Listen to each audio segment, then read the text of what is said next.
"You're not invited to Thanksgiving," my dad said casually. "Then don't expect my $6,000, I replied while canceling their heating. I was slouched on my ragged couch, lazily flipping through a wrinkled car magazine, when my father's call sliced through the quiet of late October. The faint buzz of my electric heater vibrated in my cramped apartment. I pressed the speaker button, bracing for his usual gruff remarks.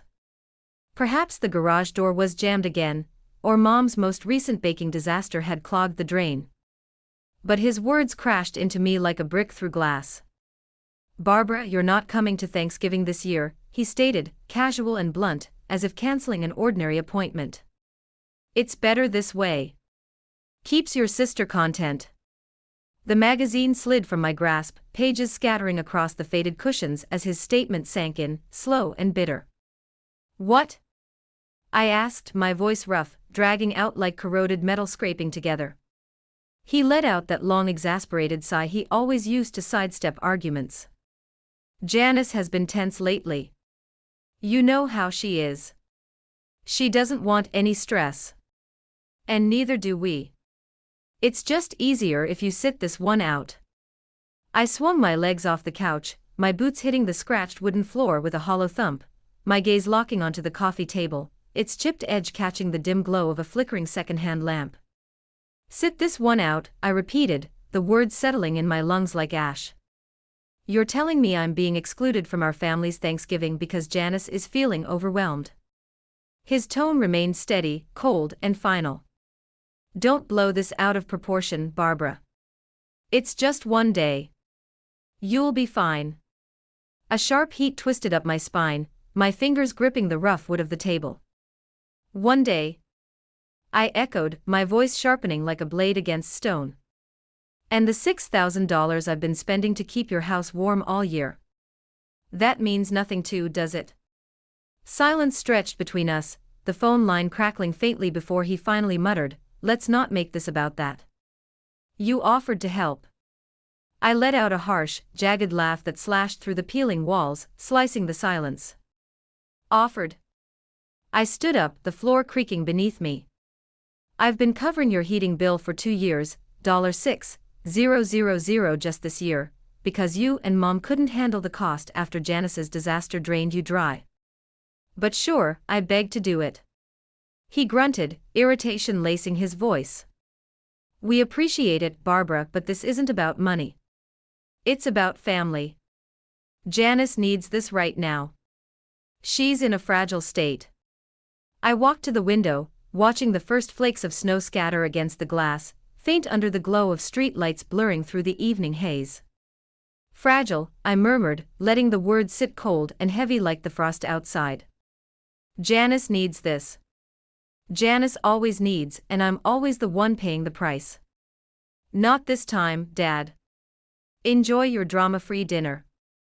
I jabbed at the screen, ending the call, then tossed my phone onto the couch, its displayed as dark as my breath fogging in the dim light. Janice, she had always been the golden child, prom queen, Mom's pride at the bakery counter, Dad's little dreamer. Even when her dreams collapsed 2 years ago, she had burned through their savings, $20,000 gone in a failed online boutique she swore would change everything. It didn't. The website crumbled in weeks. Unsold inventory sat rotting in a damp storage unit. And Mom cried into her tea while Dad just shrugged and said, "She'll recover." I hadn't argued, I had just stepped up, taken over their heating expenses because winters here were merciless and they couldn't afford fuel without me, $500 a month, $6,000 a year wired straight from my warehouse paychecks. While Janice posted pictures of rooftop drinks and designer coats she hadn't earned, I had let it slide because family was family, until now. Until Dad told me I wasn't welcome at Thanksgiving, the one day we all showed up no matter what. I reached for my laptop on the messy shelf, sinking back into the couch as its worn frame groaned beneath me, and logged into the utility account I had set up for them. My name was on it. I had been the one calling the oil company, scheduling deliveries, making payments because Dad couldn't figure out the online system, and Mom had simply smiled and said, "You're just so good at this, Barbara." There it stood, $6,000 drained away this year.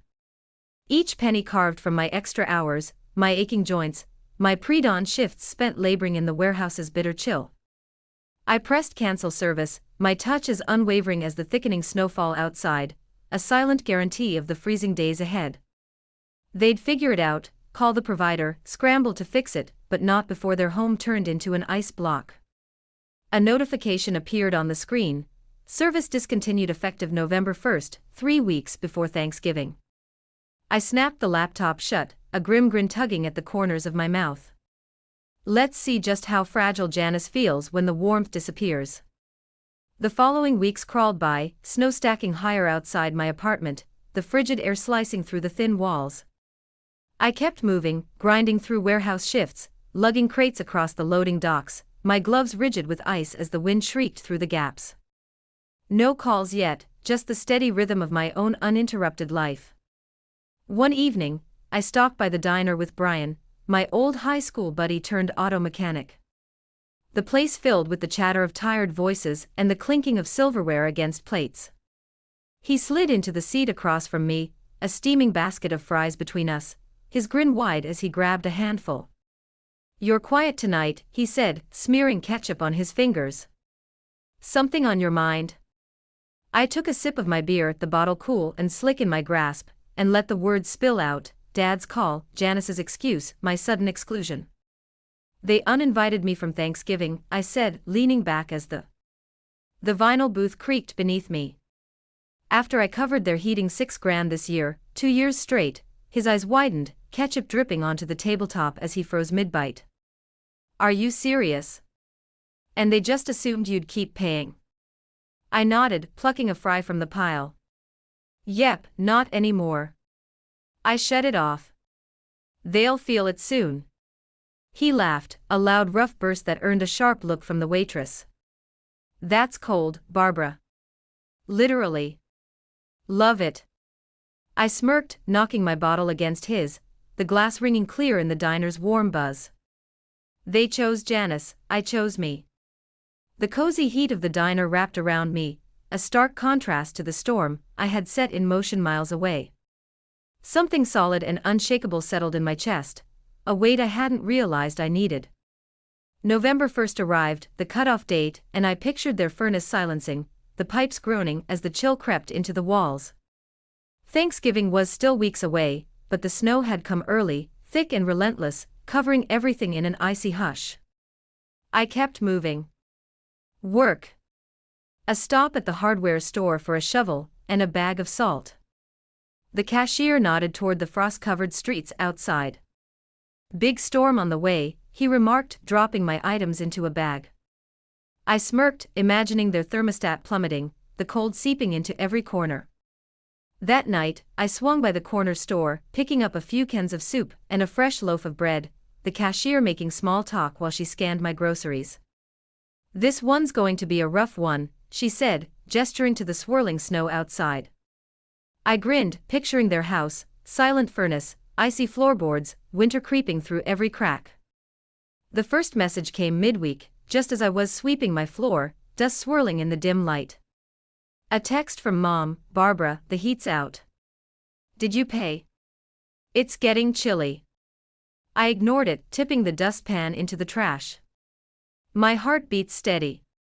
An hour later, Dad's call came through, his voice gruff in my voicemail. "Furnace is down. Look into it, Barbara." I didn't. Janice's message landed last, sharp and insistent. "Fix this. It's freezing. Do something." I smirked, setting the broom aside. The warmth of my own apartment was a quiet contrast to their oblivion. The days passed, the storm built, and their messages came slowly at first, then like a flood. By mid-November, Mom's texts were frantic. "Barbara, it's 55 degrees. Call the oil company." Dad's calls stacked up, 5, then 8, his voicemail snapping, "Pay it, Barbara. This isn't funny." Janice's messages were laced with rage, "You're heartless. I'm freezing." Now I was at work, shifting a pallet of canned goods, the warehouse air slicing through my coat, when I played Mom's latest voicemail. "Barbara, the temperature's dropping fast. We're huddled in sweaters. What's happening? I smirked, stacking the crates, the bitter cold a perfect reflection of what they were about to endure. Thanksgiving was just 7 days away, and the weather report predicted an intense cold front. Flawless timing. The weekend prior, I stood in my small kitchen, slicing onions for a hearty stew. Condensation clouded the windows as the broth bubbled softly on the stove. My phone vibrated incessantly, 10 missed calls from my mother, 7 from my father, and a relentless flood of messages illuminating the screen. Mom, Barbara, it's 45 degrees. We're freezing. Do something. Dad, turn the heat back on this instant. Janice, you're wrecking everything. It's freezing.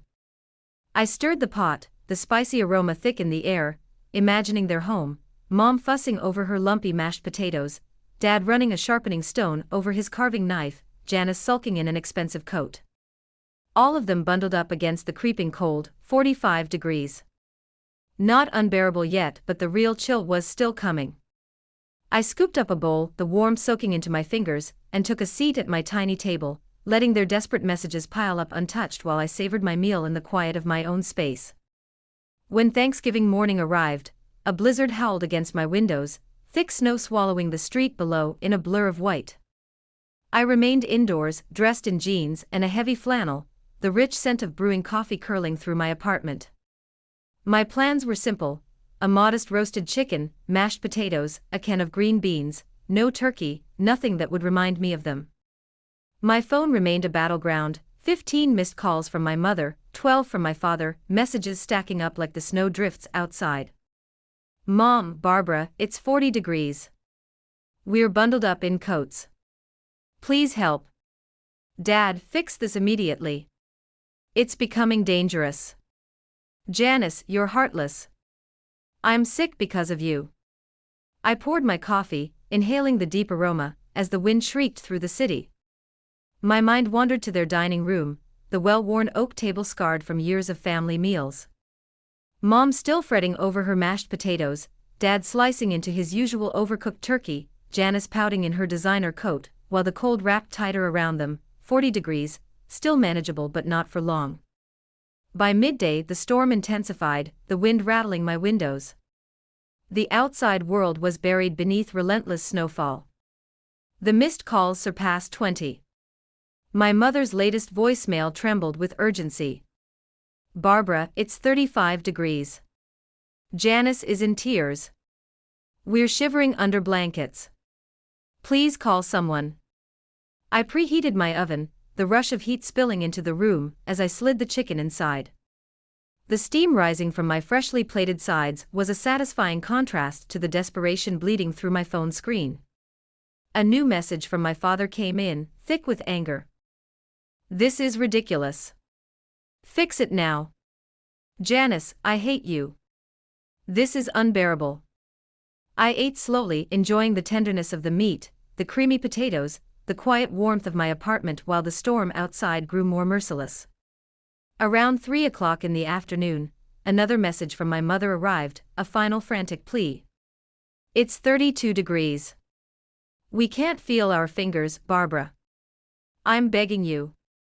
I switched on a true crime podcast, The Dark Tale of Deceit.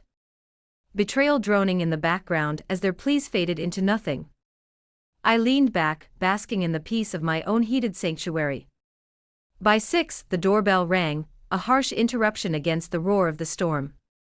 Peering through the peephole, I spotted my father hunched beneath his thick winter coat, snow crusted along the edges of his hood, his face flushed from the cold under the weak glow of the porch light. I cracked the door open, leaning lazily against the frame, the inviting heat of my apartment spilling into the frozen night as he scowled, his breath rising in visible bursts. Barbara, he snapped, his voice cutting through the chill. The heat's been shut off for weeks. This is your doing, isn't it? The house is an icebox. I folded my arms, meeting his furious glare without flinching. You told me I wasn't welcome at Thanksgiving. Said it was for the best to keep Janice comfortable. I figured that meant you didn't need me for anything else. His expression twisted, first shock, then frustration, his voice rising against the wind. That was just one day. Janice is struggling. Your mother is falling apart. I took a step forward, cutting off his excuses with a calm but unshakable tone. One day. I've poured $6,000 into keeping your house warm this year, 2 years in a row, while Janice lives like royalty. You made your decision. Now you're cold. Pick up the phone. Pay for it yourself. He flailed, shaking snow from his sleeves, his expression desperate. We can't, Barbara. We're broke. It's 30 degrees in there. I remained unmoved, my face unreadable. Not my problem. Happy Thanksgiving. I closed the door, the lock clicking firmly into place. His furious shouts vanished into the storm as his truck's engine growled to life, disappearing into the whiteout. Once inside, my phone exploded with messages. Mom, Barbara, we're freezing. Do something. Janice, you're heartless. I'm suffering. Dad, this isn't over. Call me back. I silenced the notifications, letting my podcast play, the warmth of my meal settling in my stomach. Friday arrived with lighter snowfall, but their panic only grew. Around midday, my cousin Olivia called, her voice filled with amusement as I scraped ice from my walkway. Barbara, they're falling apart. Janice is complaining about frostbite, Mom's wrapped in every blanket, and Dad's begging neighbors for a heater. What did you do? Stopped paying their heating bill, I replied, tossing snow aside. Covered it for years, $6,000 this time. They pushed me aside for Janice, so I stopped covering their expenses. Olivia laughed. That's savage. Janice is ranting online, Mom's sobbing to Aunt Anna, and Dad's furious. I leaned on the shovel, smirking. Let them deal with it. She continued, how they slept in layers, their Thanksgiving dinner untouched, the house dropping to 28 degrees overnight. They're miserable. Barbara, you're a legend. As December settled in, snow blanketed everything. My life carried on as usual, work, coffee runs, quiet evenings, my heater's steady hum, a quiet victory. Victory A. A week later, Olivia called as I stirred, chilly warmth filling my kitchen. They're still struggling, she said, barely holding back laughter. Janice ran off to stay with a friend. Mom's living under piles of blankets, and Dad's pleading with the oil company. I smirked. Figured things out yet? She snorted. Barely scraped together enough for a tiny refill. Mom's guilt tripping everyone. Dad's sulking and Janice is acting like a victim. No one's buying it. I tasted the chili, the spice was just right. Let them handle their own mess. Olivia chuckled. You're ruthless. Good thing I'm not on your bad side. We hung up and I ate in peace, the storm outside a distant murmur. At work, unloading shipments, the cold cut through my jacket. My phone buzzed. Mom's voicemail. Her voice small, Barbara, we're barely getting by. Can we fix this? I listened while lifting a crate. Figure it out, I muttered, deleting the message. Days later, as I sipped tea at home, the doorbell rang. Peeking outside, I saw Dad's snow-dusted face, tense. I cracked the door open, warmth spilling out.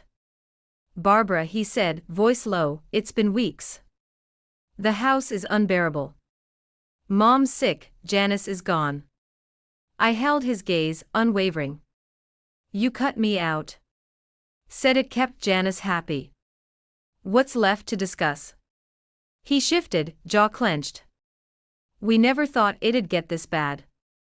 Mom's struggling, Janice disappeared. I cut him off. You didn't think I covered $6,000 this year, 2 years in a row, while you catered to Janice. You made your choice. Now you're freezing. Pay your own bills. He jerked back, fist clenching. We can't, Barbara. We're completely out of money. It's 35 degrees inside. I took a slow sip of tea, steam curling from the cup. Your decisions, your consequences. I'm finished. I shut the door, the lock clicking into place, his muffled protests fading as he stomped back to his truck. The weeks passed, snow piling higher, my life steady while theirs unraveled. Olivia's last update came over beers at the diner, cold fries sitting untouched between us as she grinned. They're barely holding on. Tiny oil deliveries, constant fighting. Janice is crashing with some guy. Your mom's begging every relative. Your dad's selling junk just to keep going. You completely wrecked them, Barbara. I smirked, taking a sip of beer. They wrecked themselves. I just stopped saving them. She raised her bottle. To freedom. We clinked glasses, warmth settling in while they shivered. January arrived, the cold unrelenting. One evening, I sat with coffee in hand, city lights flickering through the window, snow glistening below. Then the doorbell rang. Mom stood outside, coat pulled tight, eyes hollow, snow dusting her scarf. I leaned against the door frame, saying nothing. Barbara, she said, voice unsteady, we made a mistake. It's been miserable. The cold, the fighting. We never realized how much you did. I exhaled, steam rising from my mug. You never notice, I said evenly. 2 years, $6,000 this year alone until I stopped. You put Janice first again. I'm done cleaning up after. She stepped closer, desperation in her eyes. We're sorry, Janice is too. Can we fix this? I shook my head. Not now. I'm warm. You figure it out. I shut the door, her voice muffled, and returned to my couch. Coffee hot, silence mine.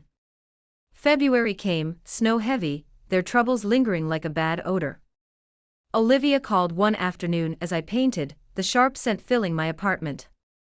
Barbara, they're wrecked. Janice got dumped. Your mom's stuck in a cheap motel. Your dad's selling off everything. You really broke them.